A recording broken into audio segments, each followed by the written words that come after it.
Maryland's governor, a state lawmaker, and the region's power grid operator are apparently at odds over whether the state's green energy priorities are costing you money.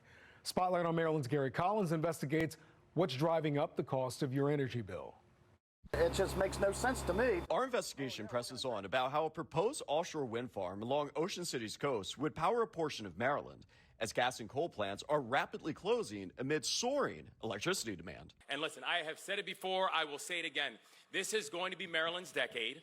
Maryland is going to be the home and the leader in offshore wind in this country. Back in 2023, months after taking office, Maryland Governor Wes Moore made a solemn promise. It's hollow ground because understanding that the work happening right here, Train Point Atlantic, that this is going to be a foundation about making us the offshore wind capital in America.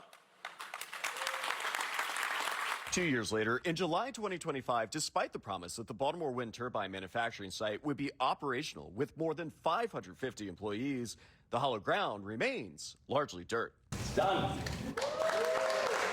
We attempted to ask Governor Moore questions about his energy agenda after he signed an unrelated executive order on environmental justice. Soon after the signing, in a quick pickup basketball game with children in Baltimore's Harbor East neighborhood, we asked how Maryland's accelerated green energy initiatives might be influencing power plant closures and potentially raising your electricity bills. A couple questions here really quick. Look, do you believe that your green agenda is disrupting the state energy marketplace and causing more expense for Marylanders in a tough economic situation? Not at all, and there's no data that can actually reinforce that being able to say we believe in solar and wind and nuclear and all the above energy assets, that in any way is actually hurting ratepayers. In fact, it's actually helping. The best thing you can do is provide more options for ratepayers. If you provide more options, it's simple supply and demand, it brings prices down. And so what we're interested in making sure the ratepayers are supported, and we can do that while also protecting the environment. How is that done with wind? Sorry, say again? How is that done with wind? Well, I think that when you're talking about all the above energy options, that includes solar, that includes wind, that includes nuclear, that includes all the various options that we have on board to make sure we're increasing supply. If you have increased demand, like we have in the state of Maryland, you have to increase supply. If you do not increase supply, then you will end up having jacked up prices, and that means all the ratepayers get hosed. And so what we're trying to do is just provide every single option possible and make it available to people at a scalable way that you can both bring prices down and bring inventory up. The Mid-Atlantic electric grid operator disagrees. In an exclusive statement to Spotlight on Maryland late Thursday, PJM Interconnection said existing supply has been leaving the system due primarily to state and federal decarbonization policies and some economics. A PJM spokesperson added, in any market, when demand is up and supply is down, there will be an increase in pricing.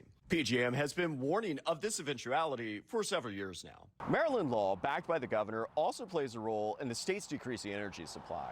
The law says that all energy sources that Maryland generates to flow through these wires must be fully green no later than 2045.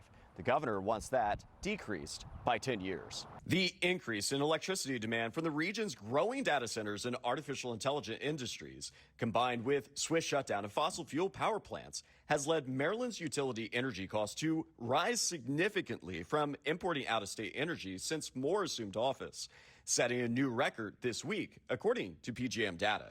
State Delegate Chris Tomlinson says Maryland's energy policies are financially harming its residents and those across the Mid-Atlantic. What's your message to them as a lawmaker? I don't think any of the bills that we passed are going to make a dent on what we're seeing on our bills month after month.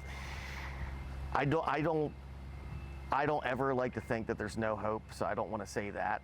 But unfortunately, I think it's going to have to get worse until Democrat leadership finally wakes up and says we got to make major changes. We are going to continue to press for answers for you. I'm Gary Collins with Spotlight on Maryland. I'm Kai Jackson. Thank you for watching. Here's another video to watch. Also, please take a moment to subscribe to our channel.